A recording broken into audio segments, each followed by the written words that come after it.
When I went to Rutgers, I got very interested in the concept of self-disclosure. How much personal information should a therapist disclose about themselves to their patients? And it got me interested in the whole field of self-disclosure. What kinds of people disclose information readily about themselves? What kinds of people are more guarded?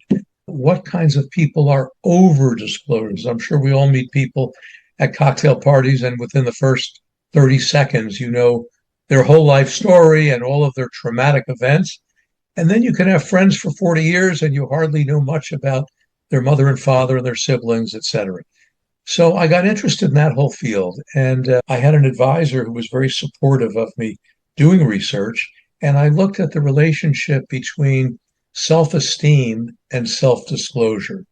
And what I did is I found that there was an interesting connection that either excessive self-disclosure, people who disclose over amounts of disclosure in short periods of time early on in a relationship, tend to have low self-esteem, and individuals who are so closed off they hardly disclose at all tend to have lower self-esteem.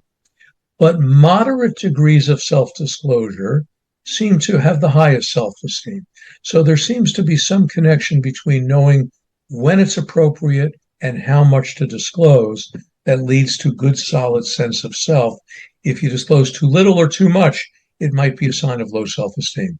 I didn't get a Nobel Prize for that either, but it was enough to fulfill the requirements. And I still, by the way, I still remain interested in both of those topics.